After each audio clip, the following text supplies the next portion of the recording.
everybody. Hi, everybody. Jeanette Anderson here with Bodacity and Bodacity's Action Heroes here on Facebook. Welcome to the Bodacity Show.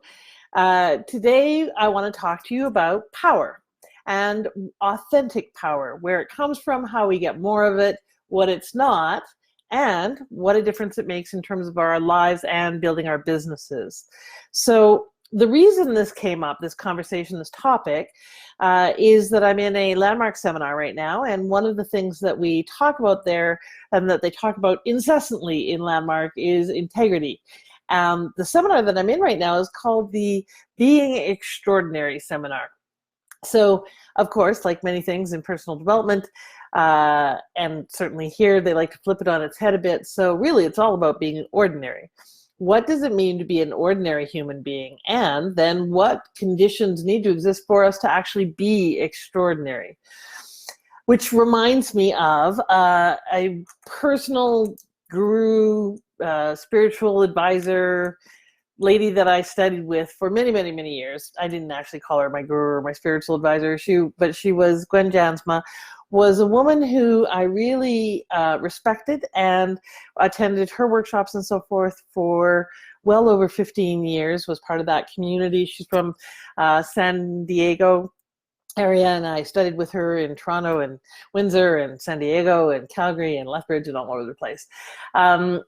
One of the things that she used to say to me that made me absolutely wild was, you should shoot for average. Oh, I did not understand that. I did not like it, and I certainly didn't want to take it on board. It took many, many, many years for me to even start to really kind of understand why she was saying that and what that was about. I had spent most of my life, and still do, frankly, at times, being grandiose. And what I mean by that is having big visions and big dreams, and there's nothing wrong with that. And the need to have grandiosity, to be bigger, more, often is stemmed in the story of not enough. So often when we have the push that we need to be big and bold and outrageous and whatever it is, it has to be huge, then almost always underneath that is a story of not enough. Therefore, I have to compensate and be more. So I spent a lot of my life pushing and proving, pushing and proving, pushing and proving. That's an exhausting way to go through life, let me tell you. And frustrating and often infuriating. And so when she was saying to me, well, actually, I don't know what her actual motivation was, but when she was saying that to me, what I now in hindsight took away from that, or think that that was about, was really an encouragement to embrace my humanity and to not have to be more, do more, and have more to be enough. Most of the clients I work with are highly successful business women, and they've achieved things that most of us just kind of tip our head and go, I was talking with a woman this morning that I was may become a client soon, and she's a PhD with, in petroleum engineering, and was working on her postdoc and education out the yin yang, etc. And she, like many women, didn't feel like she knew enough and needed to learn more and had to get more support. Now, in her case, it was because she was moving into a new realm, into the realm of entrepreneurship. But in many cases, we just won't claim our expertise in a way that's just solid, not in a way that is all about grandiosity or about proving and pushing. And so in that efforting, the constant drive to have to be, do, or have more, we burn ourselves out, we spin, we struggle, we pay huge prices. I know for me, it's often been in the form of my health. It is often in the form of relationships. It can really cost us to have this not enough story running, either under the surface or fully aware of it, but still having it run the show. So in the conversation around power and how and where we get our power, and what is ordinary versus extraordinary, or what is average versus above average. It really, those things tend to be tied. And how I see them tied and linked is, and my hope for you in this conversation is that you take a look at, I should actually tell you my objective more often earlier, rather than just rambling. Note to self. All right, my objective for this conversation is to share some ahas that I had about power and what it is and what it isn't, but also really to take a look at, do we need to be extraordinary? Do we need to be more than average? What does that mean? Now, like I said, when she used to say that, I would get squirrely. She told another person in our community the same thing, and that woman still gets squirrely about it. And I think really part of what Gwen was advocating was, can we just simply be enough as we are right now? And that who we are in all of our humanity is pretty much a whole lot like all of the rest of humanity. We have our shadow, we have our light, we have our areas of brilliance, we have our areas of ignorance and lack of knowledge. We have all sorts of fucked upness, and we all have all sorts of beauty and love and compassion. So my take on that now is far less resistance to the word average or ordinary, and much more acceptance of the fact that, yes, I do have my areas of special or unique knowledge. Yes, I do have areas where I shine in a different way than other people do. And I have my areas where I am eminently not even average, that I aspire to average in many, many areas of my life. All of which nets out to being an average, ordinary human being. What I think goes on for especially a lot of women is this need to have to be more.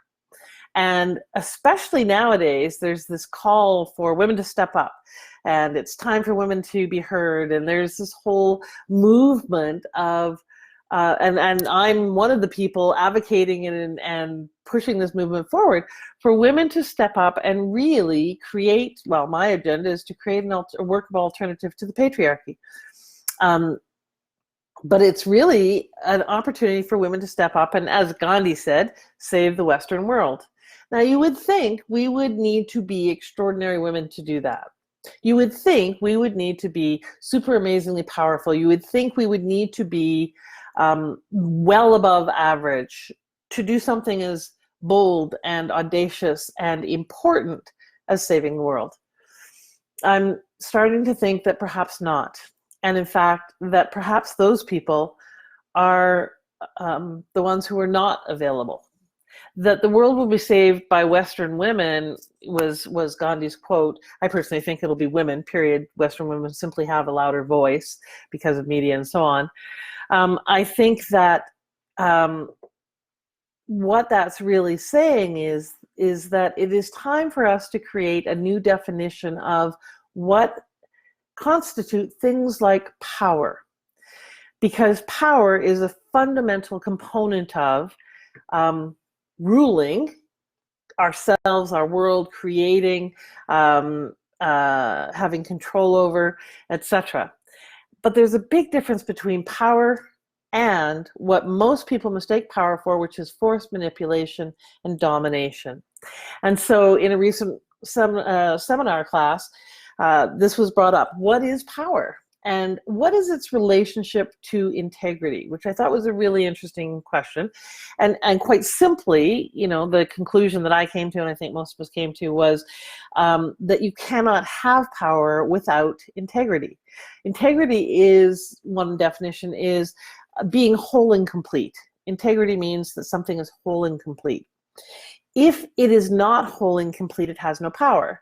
So an analogy that's often used is a bike wheel. If any of the spokes are missing or if the tire is flat, it's not whole and complete, nor is it as functional, and nor can it be at full power. It can't be used as or utilized at full power. So likewise for us as women, as business leaders, as mothers, as sisters, as daughters, as all of the various roles that we play in society and in our lives and our communities, what does it mean for us to be powerful? So I really have been looking at this because what was put forward in the class as the alternative to that is force, manipulation, and domination. When I heard that, I was instantly, it still makes me sick to my stomach, because I recognize, it gets me, because I recognize that it is so much of how I've done my life. It is that's my go-to trinity. And in particular, I would say domination. So force, manipulation, and domination can look like power, but they have nothing to do with power, because there is no integrity in them. There is no wholeness and completeness. Force, domination, and manipulation are perpetrated based on fear. Power is not. And power is the ability to have the wherewithal to do what we want to do, to be able to affect change, to be able to impact another in a positive way. Force is the ability to impact another in a not positive way, in a way that is against their will, which is therefore not positive. Even if our intentions may be positive and good, if it is against their will, which is what the difference between force and power is, it is not beneficial. It's not a win-win. And so when I look at myself, my life, and how I do a lot of it, the unholy trinity of force, manipulation, and domination are there quite often. It's what I learned growing up. Certainly I had a mother who that was her forte. As someone who had borderline personality disorder, that was her way of navigating the world. And so, and that's what she learned from her mother, who also had a mental illness. And so it simply became what I knew as a way to navigate the world, to get what I wanted, to get my needs met, and to be able to be effective. Now, effective with a little e, not capital E. Because I never feel good about it. I never feel like that is the way I want to be in the world. So anything that we do that has regrets is not effective. Anything that we do that has a big price is not an effective way to do that. So what I know is often, for instance, I can be quite passive-aggressive or aggressive-aggressive, depending on the situation. If it's a telephone support person, God help them. I've put so many in therapy, I'm sure.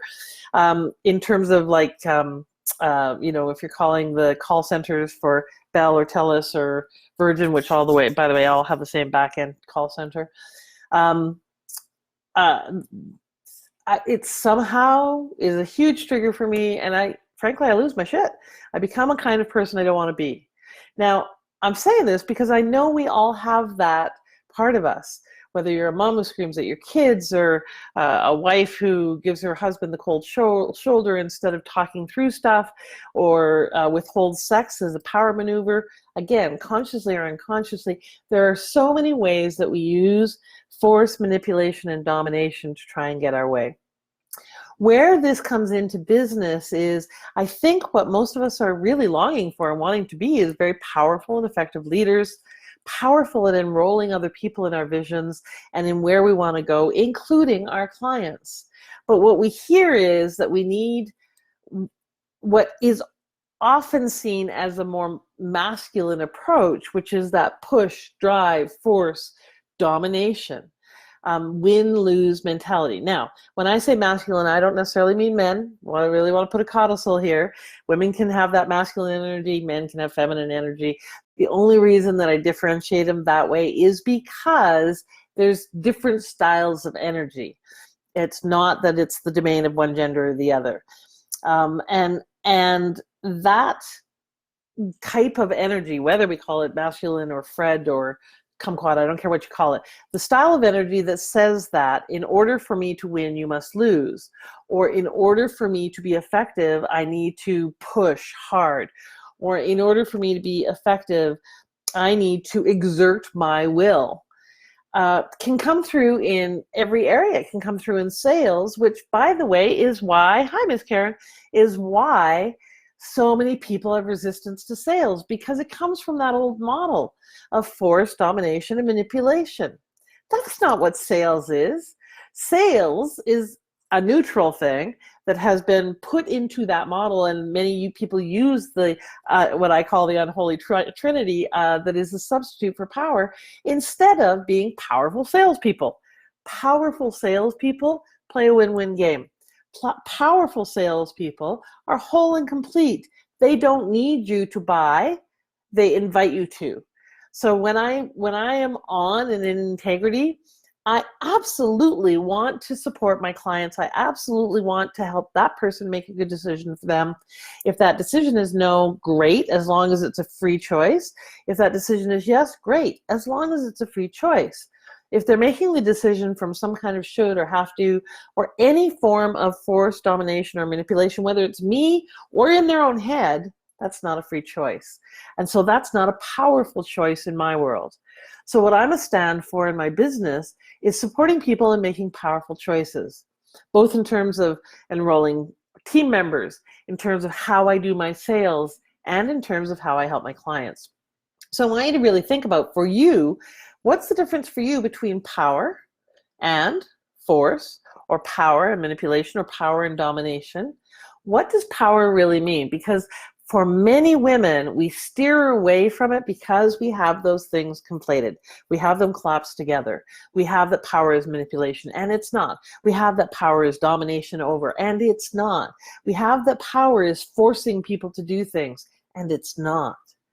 Power is the power to be able to express who we are, to show up fully, to make the difference that we want to make, to have the positive impact we want to have, and that we cannot do that without having personal power.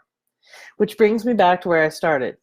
One of the keys, I believe, to power, and the older I get, the more I see this, is not about charisma. It's not about skills or abilities. It's not about what we know.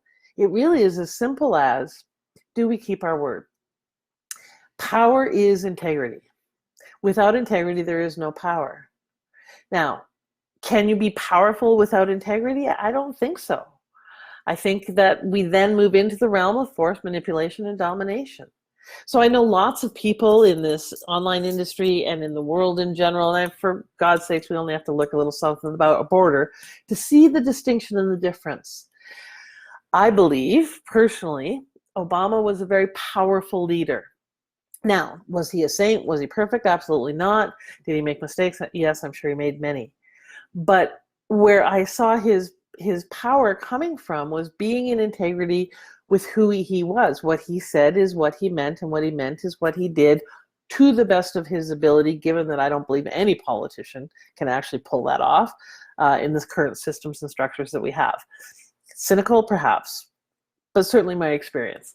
But if you start from a position of lying every day, a minimum of 7 times, which has been documented about the current president, you can never be in integrity. And if you're never in integrity, you're never powerful. And so that particular person has taken one of the most powerful countries, institutions, and concepts in terms of America as a powerful leader, and undermined it by virtue of how he is personally, and is busy substituting, as many leaders in many countries do, including our own, substituting it with force, domination, and manipulation, thinking that that means that they have power. Because we can cause something to happen doesn't make us powerful. Because we can force someone into a decision or into an action doesn't make us powerful. So I know this is a somewhat heavy topic, and I really just wanted to touch base on it because I've been really seeing how it plays out in my life as a result of, like when you buy a yellow Volkswagen, all you see is yellow Volkswagens everywhere. Well, in this course, we're invited to take a look at what's called rackets, a persistent way of being that doesn't support us. And for me, it's that whole trinity of force, domination, and manipulation. And when I look wherever it's popping up, however subtle it may be, and often, by the way, it's in the form of judgment in my head. It doesn't always get expressed externally, verbally. Trust me, I'm sure people know even if I say nothing. But wherever it's going on, if I can catch it, and more because I'm putting attention there, I have the opportunity to say, okay, what's underneath that? And what, in short, what is the fear that's going on? What's the need that's trying to be met? Because really all that force, manipulation, and domination are trying to do is get our needs met. It's just doing it in a way that's not very powerful. So my goal, my intention for myself and for 2020 certainly is to spend the rest of this year figuring out what would it take and what would it look like for me to finish out this year powerfully, to finish the year powerfully, and to set myself up to live powerfully in 2020. And the biggest key to that is integrity. It's doing what I said I'm going to do and actually doing that, being my word. And on the other side, when I notice force, manipulation, and domination, to own it, to clean it up, and to do my best to come back to and come back to and come back to integrity. So in my business, that means doing what I say I'm going to do. If I promise to deliver something, then I do that. Now, here's where the refinement for me is, and I don't know about you guys, but I can look like I'm in integrity, but really I'm kind of sliding. So when I last minute things, when I get them done, but they're done technically, letter of the law, but they're not as complete and whole and complete, not perfect, as they could be, nor am I. So like, you know, if I'm in the course and my commitment is to have my homework done before Wednesday, and I rush in and I've scribbled a few lines about everything, technically it's done. Technically. That's not living powerfully. That's sliding by under the letter of the law and not what I'm committed to. So my question for all of you or anybody who's watching this is, what does power mean to you? How is that different, or is it different for you than force, domination, and manipulation? And how does that live and breathe in your personal relationships, in your community, in your family, in your business? How does it play out? And for you, what's your commitment, if you have one, to finishing this year powerfully and moving into 2020 powerfully? If I can support you in that, in clarifying how to finish strong and create a really powerful 2020 for you, then please just IM me. I'm happy to send you a link to book a complimentary coaching call. I call it a kick in the context consultation.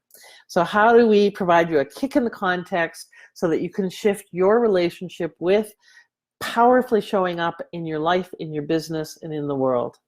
I am committed, and Bodacity is all about supporting women in building those bold businesses and bold lives. And why women and not everybody? Because when we're home and happy, when we are being in integrity and being who we choose to be in the world, making the difference we're committed to making, and are grounded, rather than coming from that push, that force, that domination, that drive, all of those things that take us out of our body and out of being home with ourselves spiritually, emotionally, mentally, physically, then when we're happy, so are the men, so are the kids, so is the planet.